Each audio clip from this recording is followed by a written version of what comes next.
Selamat siang semuanya. Perkenalkan kami dari kelompok 5, kami presentasikan materi 4 dan 5 yang berjudul Fungsi dan Penerapan Linier dalam Ekonomi.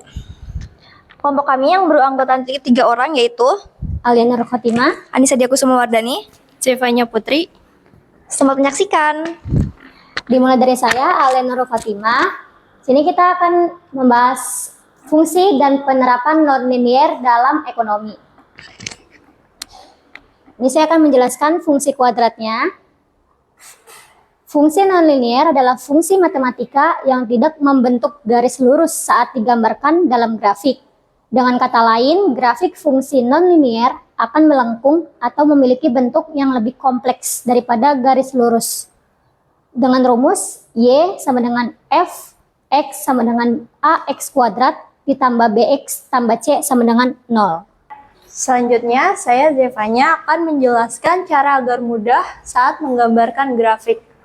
Untuk memudahkan dalam menggambarkan grafik, fungsi kuadrat terlebih dahulu dicari dimulai dari titik potong grafik terhadap sumbu X. Jika ada, syaratnya Y sama dengan 0, AX kuadrat tambah BX tambah C sama dengan 0. Untuk yang kedua, titik potong grafik terhadap sumbu Y, syaratnya X sama dengan 0, Y sama dengan C, titik yang diperoleh 0, C. Yang ketiga, persamaan sumbu simetri X sama dengan min B per 2A. Dan terakhir, koordinat titik puncak XY sama dengan min B per 2A dikurang D per 4A dengan D sama dengan B kuadrat min 4AC.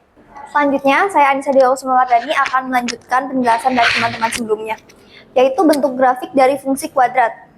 Y sama dengan AX2 plus BX plus tambah C memiliki dua kemungkinan, yakni parabola yang terbuka ke atas atau ke bawah.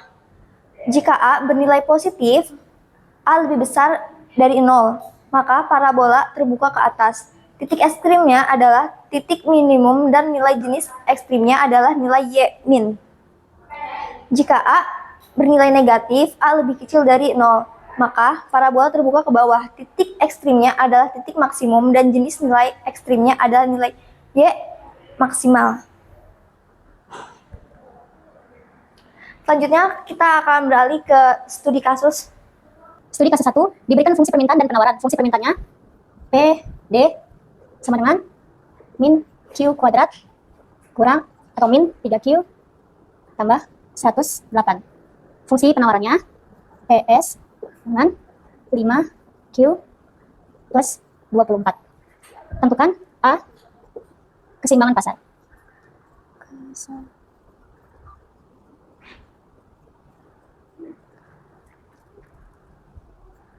PD sama dengan PS min Q kuadrat dikurang 3Q tambah 108 sama dengan 5Q tambah 24. Q kuadrat plus 3Q dikurang 108 tambah 5Q tambah 24 sama dengan 0. Q tambah 8Q dikurang 84 sama dengan 0. Q 6 Q plus 14 sama dengan 0. Q sama dengan 6, Q sama dengan min 14. P sama dengan 5Q tambah 24. P sama dengan 5, 6 tambah 24 dengan 54. Jadi keseimbangan pasar ini P 6,54. Ini untuk yang A. Lanjut bahas yang B. Pajak 19 per unit. PS sama dengan 5Q plus 24 plus 19. PS sama dengan 5Q plus 43. Keseimbangan pasar PD sama dengan PS min Q kuadrat min 3Q plus 108 sama dengan 5Q plus 43. Q kuadrat plus 3Q min 108 plus 5Q plus 43 sama dengan 0. Tersebut Q kuadrat plus 8Q min 65 sama dengan 0. Q min 5 Q plus 13 sama dengan 0. Q sama dengan 5 Q sama dengan min 13. P sama dengan 68. Keseimbangan pasarnya 5,68. Ini jawaban yang B. Oke, sekarang kita lanjut untuk bahas yang terakhir. Keseimbangan pasar jika komoditi diberi subsidi 21 per unit. Oke. Keseimbangan pasar jika komoditi diberi subsidi 21 per unit. Jika diberi subsidi 21 per unit. PS sama dengan 5Q plus 24 min 21. PS sama dengan 5Q plus 3. Keseimbangan pasar PD PS min Q kuadrat min 3Q plus 108 sama dengan 5Q plus 3. Sama dengan Q kuadrat plus 3Q min 108 plus 5Q plus 3. Q kuadrat plus 8Q min 105 sama dengan 0. Q min 7 Q plus 15 sama dengan 0. Q sama dengan 7 Q sama dengan min 15.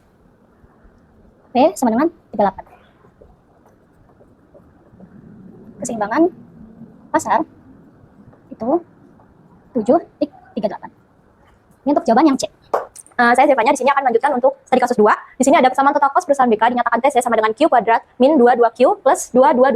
Hitunglah Q yang menyebabkan TC minimum dan hitunglah total biaya minimumnya, lalu hitung average cost perusahaan BK tersebut. TC min 22Q tambah 200. Mulai dari hitunglah Q yang menyebabkan TC minimum. Kita cari dulu A-nya.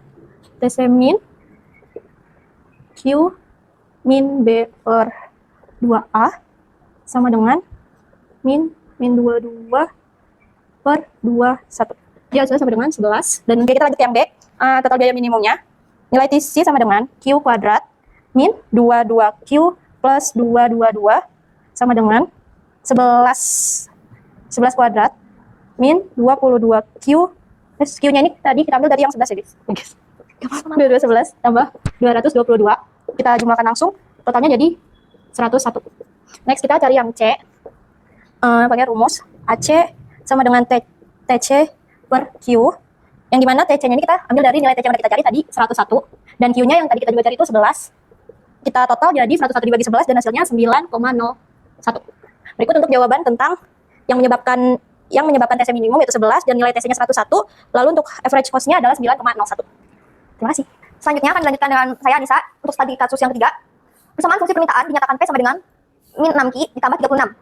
Tentukanlah persamaan fungsi TR, total revenue, dan juga B, hitunglah Q yang menyebabkan TR maksimum dan nilai TR maksimumnya. Kita mencari persamaan fungsi total revenue. Diketahui P sama dengan min 6Q plus 36. A, total revenue sama dengan P dikali Q.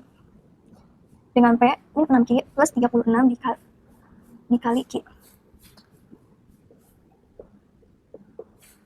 Jadi total TR-nya adalah min 6Q plus 36Q. Lalu kita akan mencari B, TR maksimum dan nilai TR maksimumnya. TR maksim sama dengan Q min B 2A sama dengan 30. Lalu kita akan mencari nilai TR max.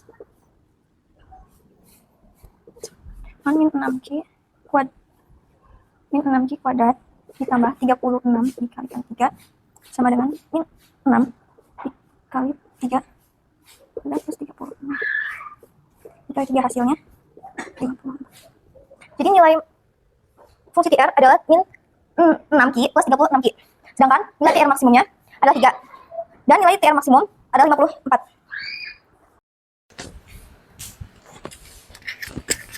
Sekian dari kelompok kami. Apabila ada kurangnya kami mohon maaf. Terima kasih dan Selamat menyaksikan semuanya. Dadah. Yeay, akhirnya kelar. Sorry. Kali guys. Kelar.